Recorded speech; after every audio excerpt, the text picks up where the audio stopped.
안녕하십니까. 저는 오경택 회계사라고 합니다. 오늘 언어재활사 선생님들 모시고 제가 세무회계 기초 개념 설명을 드리게 되었습니다. 사실 뭐 30분이라는 시간이 긴 시간은 아니기 때문에요.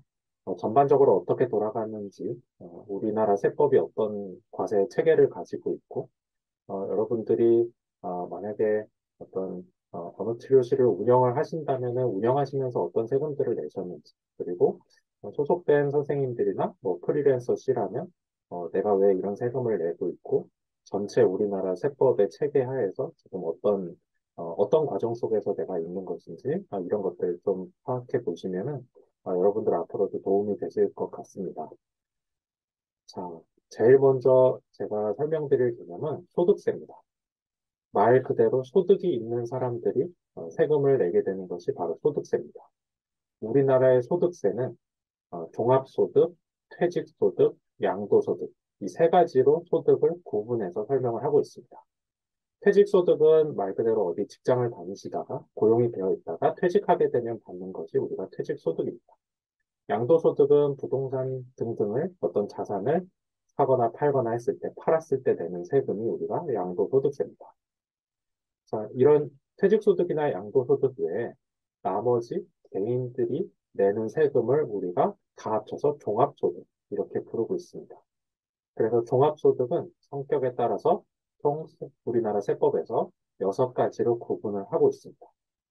한번 생각해 보시면 여러분들의 소득도 결국 이 6가지 중에 어느 한 가지가 되실 겁니다. 우리가 여러 가지 돈을 벌 수 있는 어떤 그런 길들이 있죠. 누구는 이자를 받는 사람도 있고, 배당을 받는 사람도 있고, 사업소득도 있을 것이고.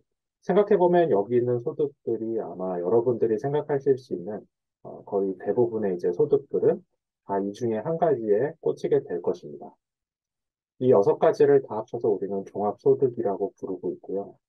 아마 언어재활서 선생님들이 대부분 과제가 되는 소득의 종류는 사업소득이라고 보시면 되겠습니다. 혹은 여러분들이 어딘가에 소속이 되어 있으시다면 소속되어서 근로자로서 세금을 내게 되신다면 근로소득이 될 겁니다. 그래서 아마 대부분의 경우에는 사업소득이거나 근로소득이 되실 거고요. 그 외에 어떤 감연료 등등이라면 기타 소득으로 분류할 수도 있습니다.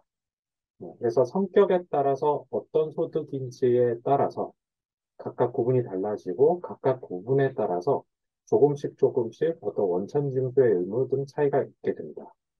우리 소득을 받으시게 되면은 원천징수 일부 떼고서 소득 받으시는 거 경험을 해보셨을 겁니다. 특히 프리랜서 선생님들의 경우에는 3.3% 떼고서 받습니다.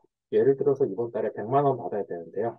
3만 3천 원 떼고 96만 7천 원 아마 받으실 겁니다. 그 3.3%뗀 것은 사업주가 여러분들이 어떤 언어치료실에서 프리랜서로 일을 하고 계신다면 그 언어치료실에 운영을 하는 그 사업자가 즉 소득을 지급하는 사람이 될 겁니다. 원장님이 소득을 지급을 할 때 세금을 미리 떼고서 여러분들한테 지급을 하시는 거죠. 그리고 이 뗀 세금은 걷어다가 다음 달 10일까지 세무서에 납부하도록 되어 있습니다. 이것이 우리나라의 원천징수라는 제도입니다. 여러분들 은행에 예금해 놓으셨다면 은행에 예금해서 이자를 받으실 때도 이자 중에 이자 100%다 받는 게 아니라 일부 이자에 대해서 세금을 떼고 통장에 꽂히게 됩니다. 그 뗀 세금이 15.4% 상당이고요.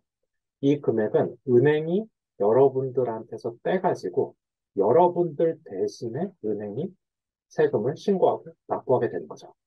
이런 이 원천징수 제도를 우리나라에서 하고 있는 이유는 사실 원칙대로라면은 소득이 있는 사람 각자가 다 세무서에 가가지고 세금을 신고 납부해야 됩니다.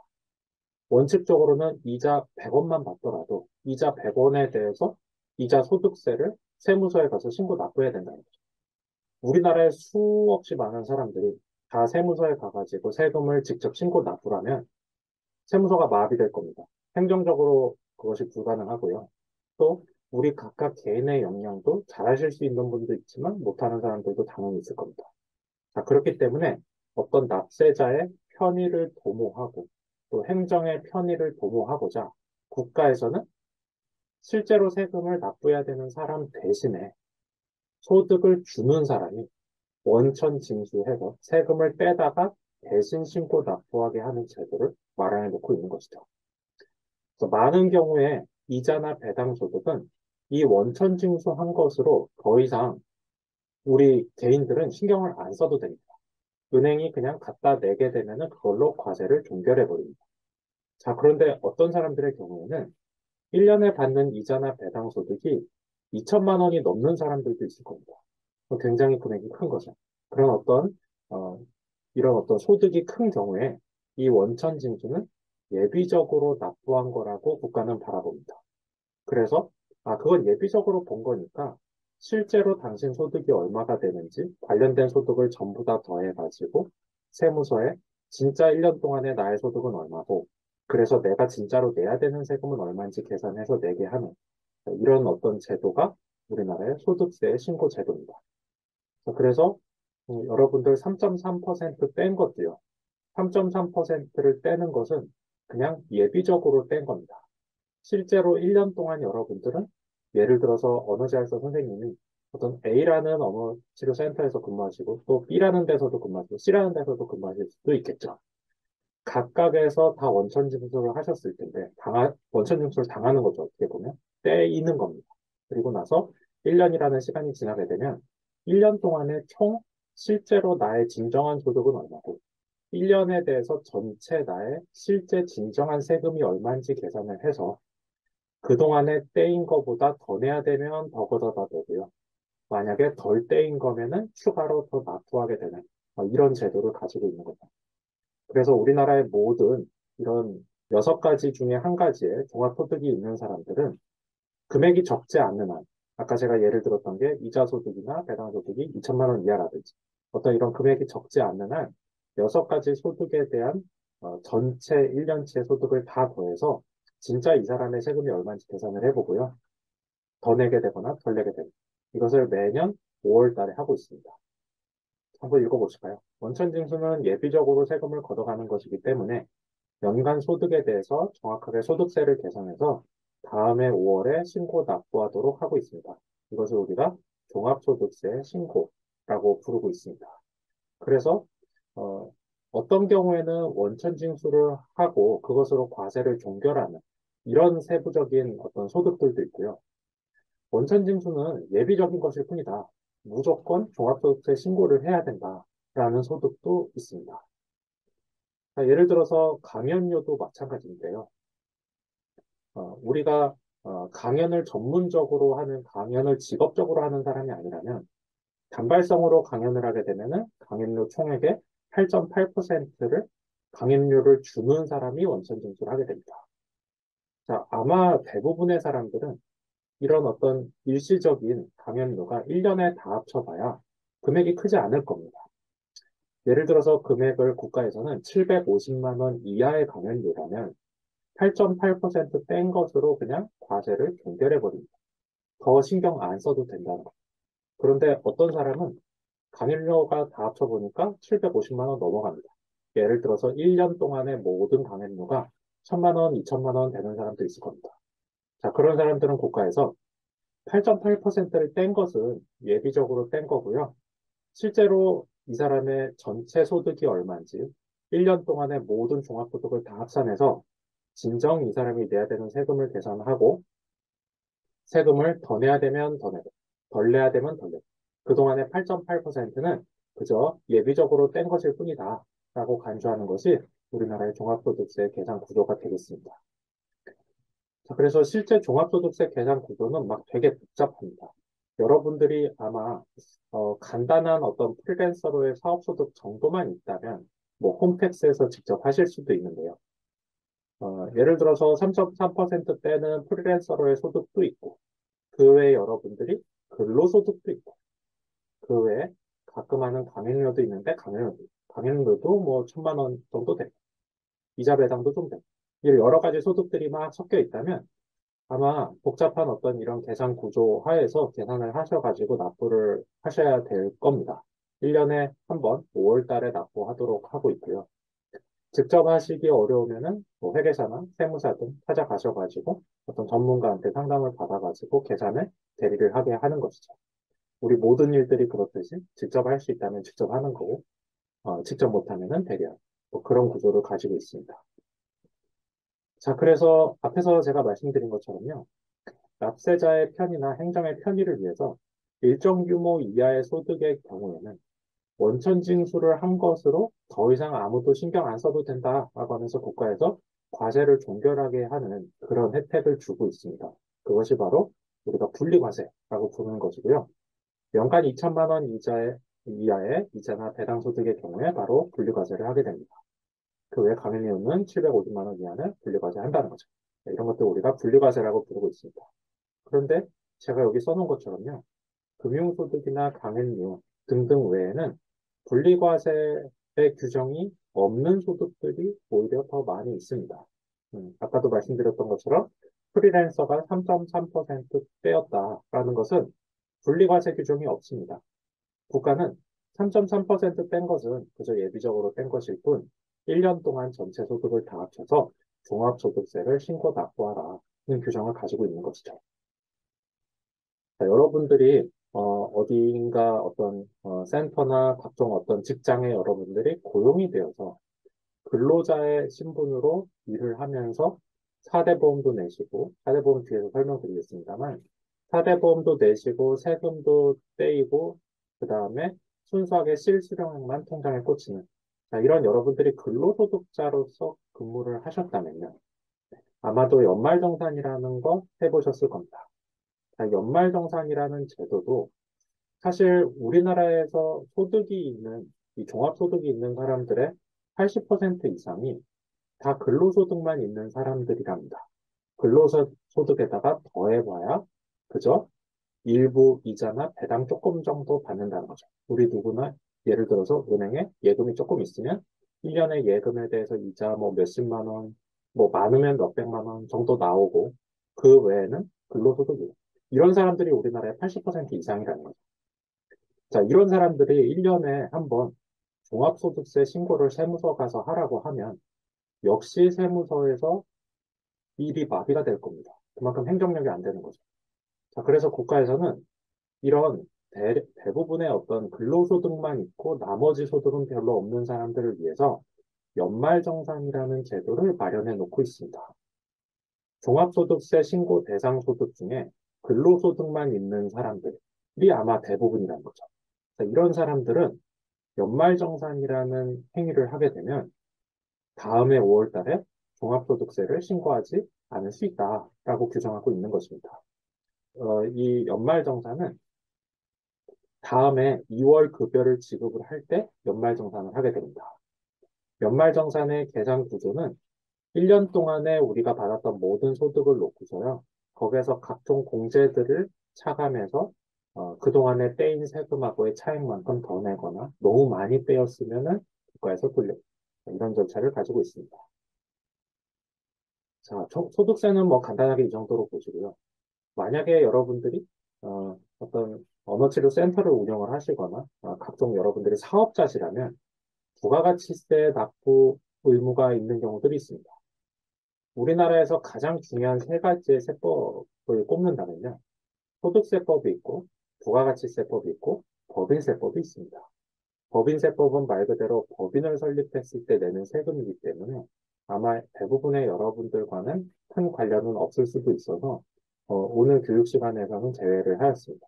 그래서 소득세가 있고 부가가치세를 지금부터 설명을 드리는 거죠. 서로 완전히 별개의 세법이라고 보시면 됩니다. 개인의 소득세가 아니라 말 그대로 전혀 다른 세법입니다. 자, 이 부가가치세는 상품의 거래나 서비스 등의 제공 과정에서 얻어지는 부가가치에 대해서 과세하는 것이 부가가치세입니다. 여러분들이 마트나 백화점 등등에서 물건을 구매를 하시고 영수증을 보면 영수증에 부가세가 10% 붙어 있는 바로 그 부가가치세입니다. 자, 사업자는 부가가치세를 납부해야 될 의무가 있습니다. 이 납부해야 될 세액은 매출세액에서 매입세액과 일부 공제가 있다면 공제세액을 차감한 금액을 내도록 하고 있습니다. 예를 들어서 마트를 생각을 한번 해보실까요? 마트에서 물건을 고객들한테 팝니다. 사실은 100만 원짜리 물건인데요.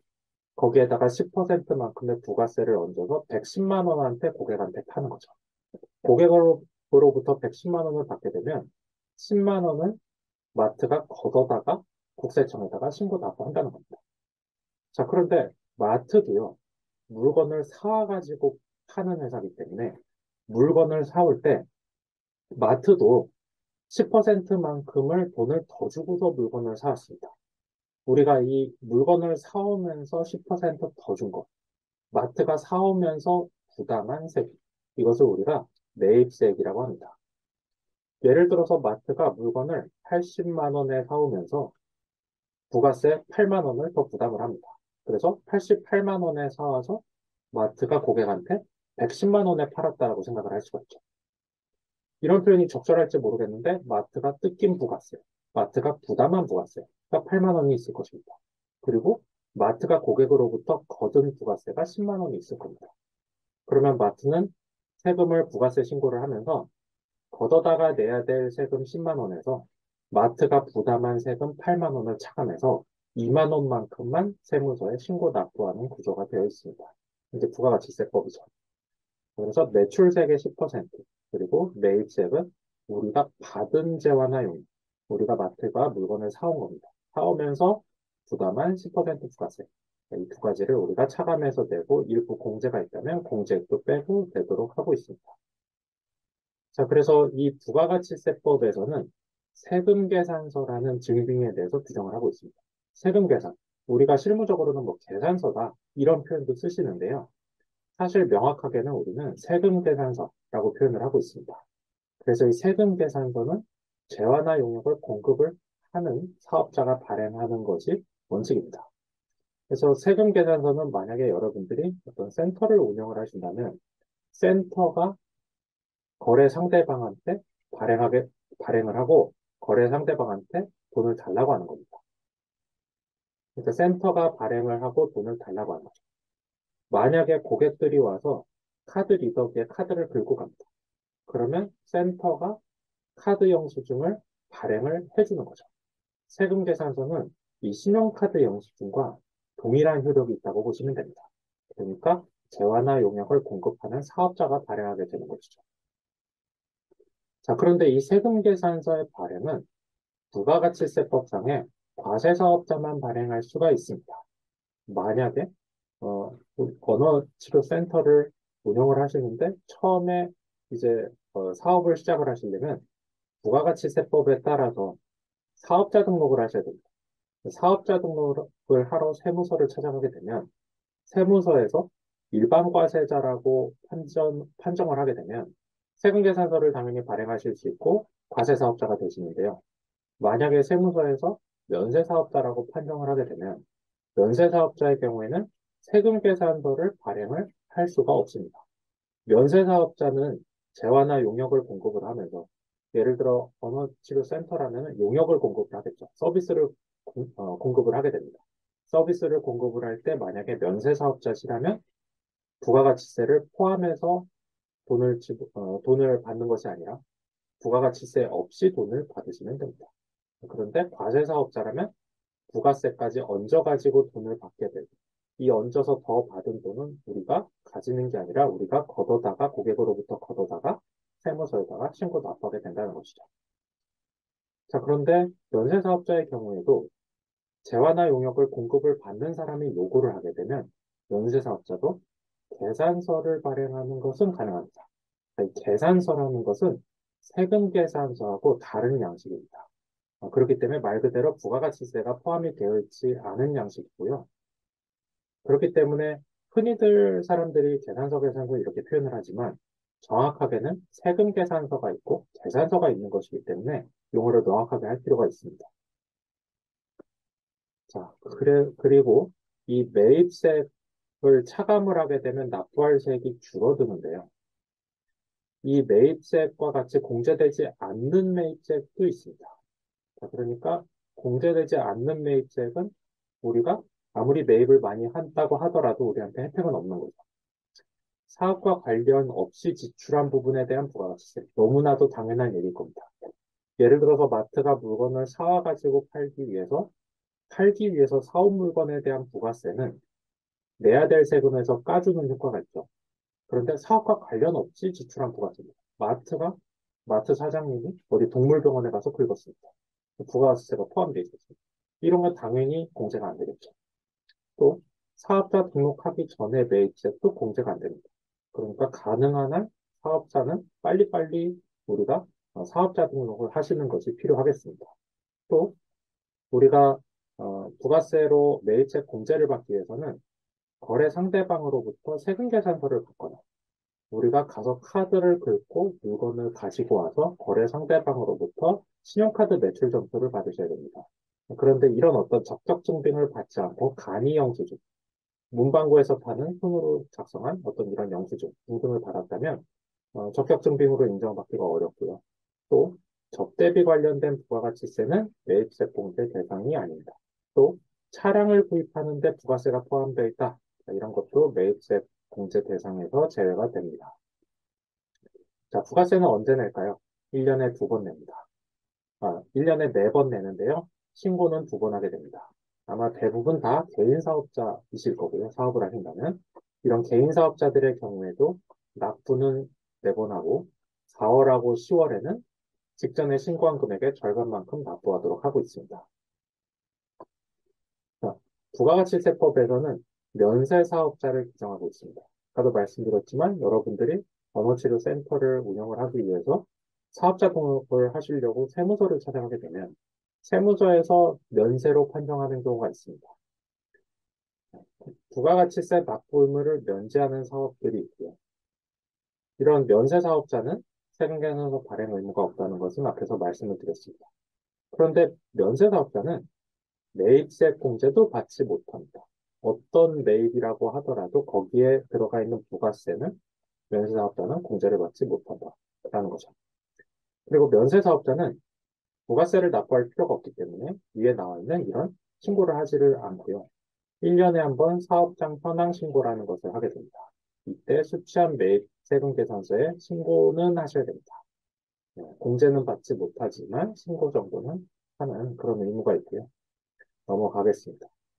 자, 부가가치세법에서는 간이과세자라는 규정도 있습니다. 이 간이과세자는 개인 사업자고요. 개인 사업자 중에 8천만 원 미만의 공급대가가 나오는 전체 매출액에다 부가세 포함한 금액이라고 보시면 됩니다. 이런 어떤 개인 사업자에 대해서는 간이과세를 규정을 하고 있고요. 간이과세자에 대해서는 간단하게 부가가치세 납부해야 될 금액을 계산하도록 하고 있습니다. 자, 여러분들이 어딘가에 근로자로서 고용이 되어서 근무를 하실 때 4대 보험을 떼고서 통장에 돈이 들어오는 거 보셨을 겁니다. 이 4대 보험은 국민연금, 건강보험, 고용보험, 산재보험의 네 가지를 의미를 합니다. 이 네 가지 4대 보험은 사회보장적인 성격이 있기 때문에 국가에서 가입을 강제하고 있습니다.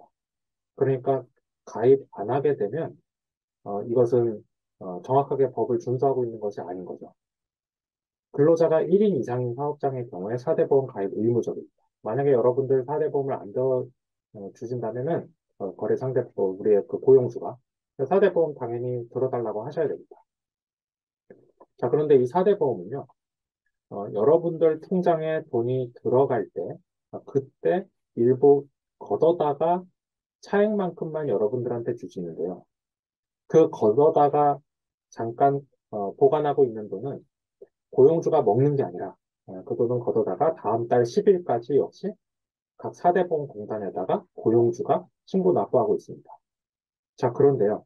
고용주는 여러분들한테 거둔 4대 보험뿐만이 아니라 고용주, 즉 이 사업주도 여러분들한테 급여를 지급을 하면서 4대 보험을 일종의 매칭하듯이 여러분들한테서 거둔 것뿐만이 아니라 사업주도 일부의 4대 보험을 거기에다가 더 얹어가지고 합해서 계산해 보시면 거의 한 20% 되죠. 여러분들 급여의 한 20% 상당액을 4대 보험 공단에다가 신고 납부하고 있다는 겁니다.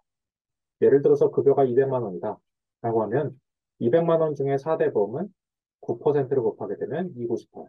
한 18만 원 정도의 4대 보험을 여러분들한테서 거뒀지만 18만 원 거둔 거에다 더해서 고용주가 한 20만 원 상당액을 합산을 해서 한 38만 원 정도를 사대보험 공단에다가 신고 납부하고 있다는 거죠. 자, 이런 사대보험과 관련된 업무는 사실은 어떤 노무 업무이기 때문에 일반적인 원칙적으로 하면은 뭐 회계법인에서 다룰 일은 아닙니다. 그런데 실무적으로는 회사에 대해서 기장대리 업무를 수행을 하고 있는 회계법인이나 세무사 사무실 등등이 다 대리를 하고 있습니다. 자, 그래서 만약에 여러분들이 어떤 직원을 한 명 고용을 하는 그런 어떤 센터 등을 운영을 하고 있는 그런 입장이시라면요. 우리가 직원을 한 명 고용할 때 인건비의 부담이 얼마나 되는지에 대해서도 좀 고민해 보실 필요가 있습니다. 예를 들어서 월 200만 원 급여를 지급한다라고 하면 200만 원, 뭐 1년에 12달이니까 2,400만 원, 그 정도의 뭐 부담이 되겠지라고 생각하실 수 있지만요. 회사 입장에서는 200만 원에다 더하기 4대보험 한 10.7% 정도. 단순하게 도식한 것이긴 합니다만 약 220만 원 정도의 비용의 부담이 발생한다는 거죠. 회사가 더 엎어가지고 얹어가지고 4대보험 공단에다 납부해야 되는 한 20만 원이 더 있는 겁니다. 또 근로자 입장에서는 200만 원 받는 게 아니라 18만 원 정도 차감된 후에 전액을 받게 되겠죠. 자, 월 200만 원의 급여를 지급을 하게 되면 연간 회사가 부담하는 인건비는 연봉 2,400에다가 퇴직금 200만 원, 1년치만큼의 퇴직금을 주셔야 됩니다. 근로자 퇴직급여 보장법에 따라서요. 거기다가 4대 보험이 244만 원. 합하면은 284만 원 정도 되죠. 거기다가 뭐 식대라든지 일부 복리후생비 등등 하게 되면 3천만 원 정도는 사실 금방 넘어간다는 거죠. 월 200만 원 급여면 뭐 그렇게 큰 부담 안 될 것 같다 생각했는데 사실은 금액은 3천만 원 넘어간다는 거죠. 그래서 우리가 어떤 사업을 한다라 그러면 이런 것들도 좀 고민을 해보실 필요가 있습니다. 자, 만약에 우리가 프리랜서 계약을, 우리가 고용주와 어떤 프리랜서가 계약을 했다면요. 프리랜서한테 지급하는 보증은 4대 보험의 적용 대상은 되지가 않습니다. 4대 보험은 근로자에게 적용하는 것이 4대 보험입니다. 그래서 만약에 프리랜서가 월 200만 원을 받는다면 프리랜서의 사업소득세의 3.3%를 걷어다가 내기만 하면 되는 것이고 그 외에 회사의 추가 부담은 없습니다. 그러면 직원을 고용하는 형식으로 안 하고 프리랜서로 하면 좋겠네요. 라고 생각하실 수 있는데요. 사실 이것은 어, 둘 중에 한 가지를 원하는 대로 선택하는 그런 개념이라고 보시면 안 되고요. 실제로 이분이 근로자로서 일을 하시는 것인지 아니면 말 그대로 프리랜서.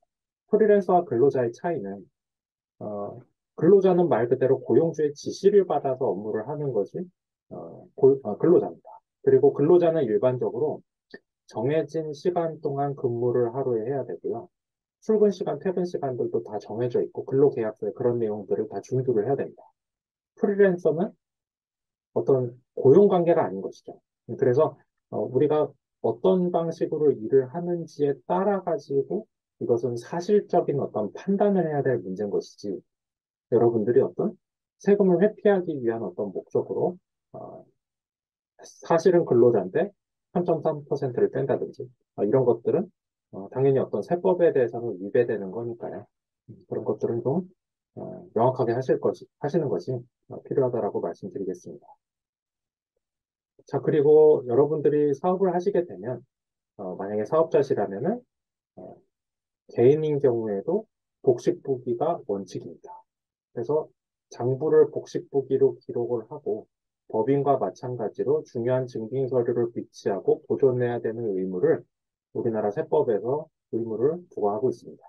그런데 소규모 개인 사업자의 경우에는 예외 규정은 있습니다. 간편장부 대상자라고 부르고요. 업종별로 수익 금액, 매출액이라고 보시면 되고요. 이런 매출액이 일정 금액 미만이거나 또 해당 과세 기간에 신규로 사업을 개시한 사업자의 경우에는 복식부기를 하지 않을 수 있도록 하고 있습니다. 그럼에도 불구하고 복식부기를 하게 되면은 간편장부 대상자가 복식부기를 하면요. 100만 원을 한도로 해서 사업소득과 관련된 산출세계 20%를 또 공제해주는 이런 어떤 혜택도 주고 있습니다. 그래서 여러분들이 이 또 복식후기에 따라서 거래를 기록을 하게 되면 각각 여러분들의 어떤 사업의 성과도 정확하게 일목요연하게 파악할 수가 있고 나가서 어떤 전략을 세울 수도 있고 하기 때문에 가능하면 이런 어떤 장부는 투명하게 복식후기에 따라서 기록을 하시는 것이 좋겠죠. 그리고 여기 나와 있는 이 수익 금액 기준을 초과하게 되면 그것은 이제 복식후기가 의무이기 때문에 어쩔 수 없이 또 복식후기를 당연히 하셔야 됩니다. 이런 복식후기에 대한 어떤 거래 기록을 우리가 소위 말하는 기업 회계 기준에 따른 어떤 회계 처리를 하게 되는데요. 어, 이런 어떤 회계 전공자가 아닌 이상은 사실 이렇게 거래를 기록하는 것이 굉장히 어렵습니다. 직접 장부를 기록할 수 있는 프로그램도 있지만 좀 미흡합니다.